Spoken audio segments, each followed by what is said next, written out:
नमस्कार, स्वागत है आपका। मैं हूं आपके साथ सपना दीपक मतेशिया। बुलेटिन का आगाज करेंगे। मुख्यमंत्री सुक्खू की अध्यक्षता में राज्य सचिवालय में हिमाचल मंत्रिमंडल की बैठक हुई, जिसमें कई अहम फैसले लिए गए। कैबिनेट ने 70 साल से ऊपर के लोगों को आयुष्मान योजना के अंतर्गत लाया 5 लाख का लाभ दिए जाने की बात कही है।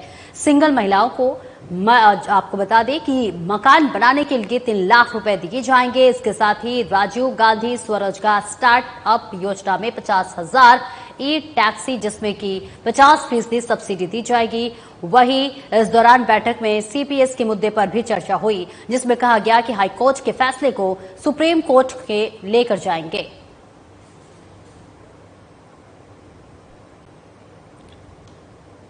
और हिमाचल प्रदेश कंप्यूटर शिक्षक संघ के प्रतिनिधिमंडल ने आज अध्यक्ष सुमन ठाकुर के नेतृत्व में मुख्यमंत्री सुखविंदर सिंह सुक्खू से भेंट की और उन्हें अपनी सेवाओं को नियमित करने सहित विभिन्न मांगों से अवगत कराया। मुख्यमंत्री ने प्रतिनिधिमंडल को आश्वासन दिया कि राज्य सरकार विधि विभाग के राय लेने के पश्चात उनकी मांगों पर सहानुभूतिपूर्वक विचार करेगी और उनके हितों को ध्यान में रखते हुए उचित कार्रवाई की जाएगी। सुमन ठाकुर ने कहा कि वे पिछले 24 वर्षों से सरकारी स्कूलों में अपनी सेवाएं दे रहे हैं। उन्होंने राज्य सरकार को उनकी सेवाओं को नियमित करने का आग्रह किया। इस मौके पर सचिव शिक्षा राकेश कंवर, संघ के राज्य समन्वयक अजीत धीमान और संघ के अन्य प्रतिनिधि मौजूद रहे।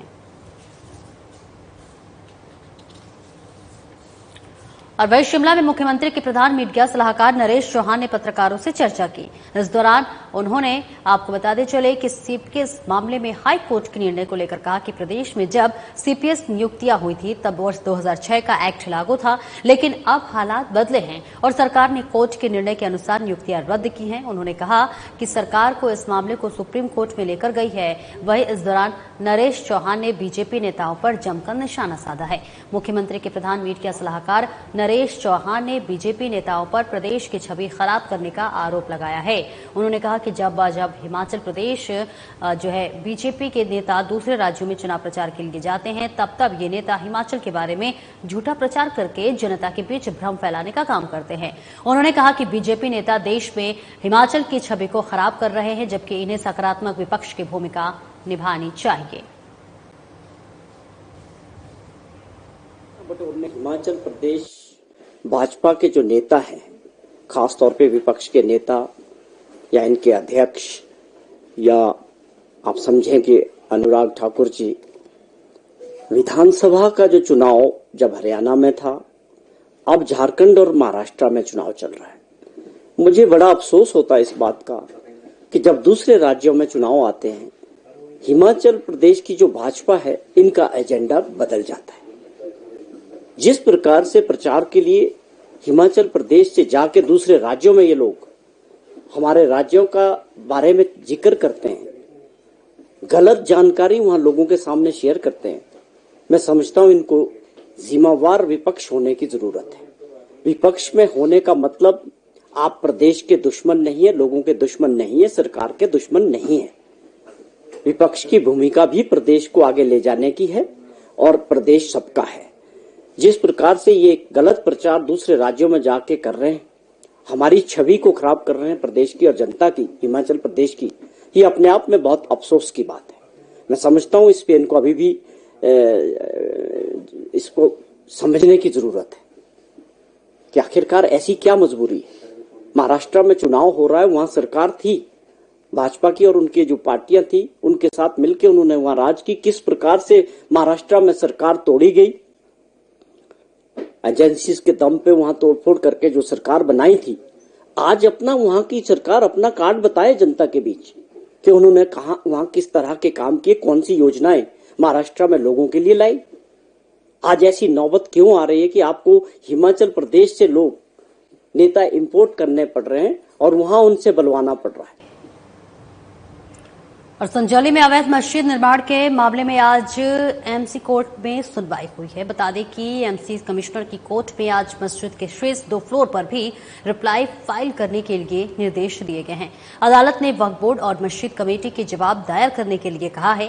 मस्जिद का रिकॉर्ड जिला अदालत में होने की वजह से आज एमसी कोर्ट में रिकॉर्ड पेश नहीं किया गया। गौरतलब है कि हाईकोर्ट ने 8 सप्ताह के भीतर संजौली मस्जिद के अगर हम जिक्र कर ले तो आपको बताते चले कि मामले में निपटारे के आदेश दिए हैं। वहीं एमसी कोर्ट और जिला अदालत में 2 मामले चल रहे हैं। वक्फ बोर्ड के स्टेट ऑफिसर कुतुबुद्दीन ने बताया कि कोर्ट में आज रिकॉर्ड उपलब्ध न होने के कारण अगली सुनवाई लगाई गई है, जिसमें मस्जिद का रिकॉर्ड पेश करने के लिए नए सिरे से समन जारी करने की बात कही गई है। वहीं संजौली मस्जिद कमेटी के अध्यक्ष मोहम्मद लतीफ ने बताया कि कोर्ट की ओर से मस्जिद के रिकॉर्ड मांगे गए हैं और उन्होंने बताया कि मेक कोर्ट में मस्जिद की 3 मंजिलों का नक्शा और अन्य दस्तावेज वर्ष 2013 में ही पेश कर दिए गए थे और यदि जरूरत पड़े तो इसे दोबारा पेश किया जाएगा। प्रवक्ता ने एक अपील दायर करी थी जो कि सेशन कोर्ट में पेंडिंग है, तो उसमें नेक्स्ट डेट ऑफ हियरिंग अभी इस मंडे को लगी हुई है जी। और इस वजह से आज लंदन कोर्ट कमिश्नर साहब की कोर्ट में फाइल ओरिजिनल नहीं थी, रिकॉर्ड नहीं था, तो उसमें डेट लग गई है और नेक्स्ट डेट ऑफ हियरिंग के लिए समन आएंगे। एक्चुअली हमारा 3 मंजिल का नक्शा ऑलरेडी एमसी कोर्ट में जमा है 2013 का। अब उसको भी देखेंगे भी उसको उसके तरह पास किया जाए 3 मंजिल का जो हमारा 2013 का दिया हमने नक्शा, और बाकी जो भी जैसे कमिश्नर साहब का नोटिस आएगा उसके हिसाब से जवाब देंगे।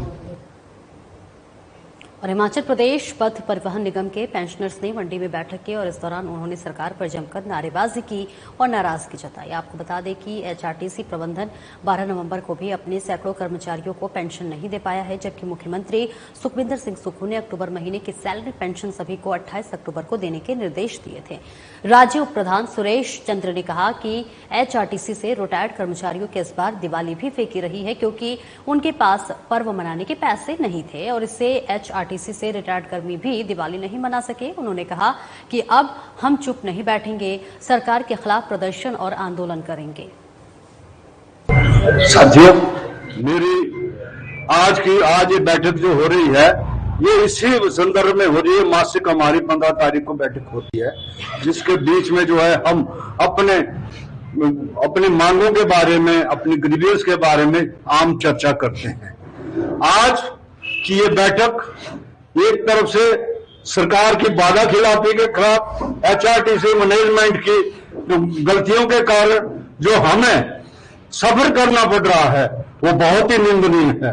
सरकार द्वारा 28 अक्टूबर को दिवाली के उपलक्ष्य में सभी पेंशनरों को, हिमाचल प्रदेश के सभी कर्मचारियों को यानी कि दिया गया तोहफा कि आपको दिवाली के बीच में पेंशन भी और आपकी तीन मिल जाएगी, परंतु बहुत अफसोस की बात है कि हम एचआरटीसी के कर्मचारी, एचआरटी के पेंशनर इतने यानी कि निंदनीय हो गए सरकार की तरफ के लिए और एचआरटीसी मैनेजमेंट के लिए कि हमको जो पेंशन दी गई वो 11 तारीख को दी गई और हमारे साथी इंतजार करते रहे कि दिवाली है, हम अपने नाते पोतियों के साथ इस दिवाली को मनाएंगे, उनको कुछ मिठाई के लिए पैसा देंगे, और अफसोस की बात कि हमारी जेब खाली।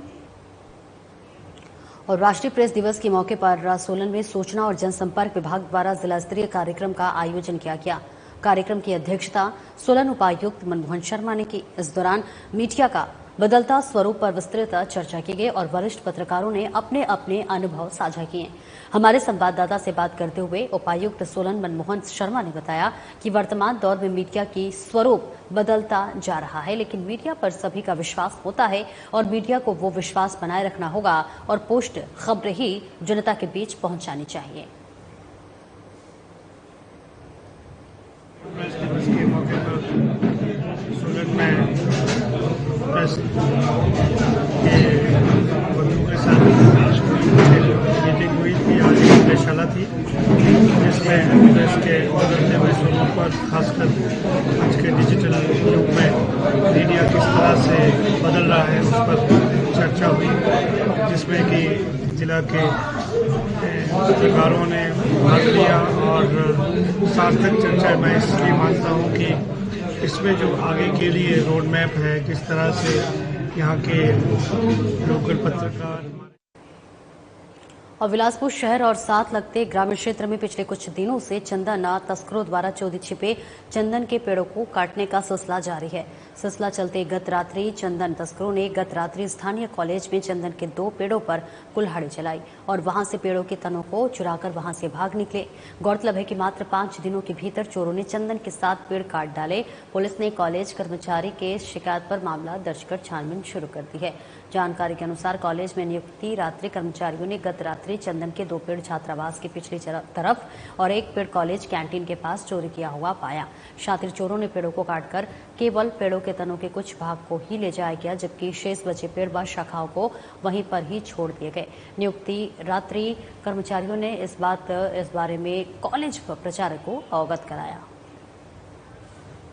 7 नवंबर को 3 पेड़ काटे गए और उस नाइट में जब सुबह मुझे इंफॉर्मेशन चौकीदार के द्वारा दी गई तो मैंने तत्काल जो है स्थानीय पुलिस को फोन पे इंटीमेट कर दिया और उसके बाद पुलिस ने अपनी कार्रवाई कर। और धर्मशाला के तहत नरवाना में शनिवार को Dhauladhar para climbing accuracy pre world cup 2024 प्रतियोगिता शुरू की गई। 5 दिनों तक चलने वाले इस प्रतियोगिता का शुभारंभ बिजनेस आइकॉन राजविंदर सिंह ने किया। प्रतियोगिता में 13 देशों के 107 पैरा पायलट भाग ले रहे हैं।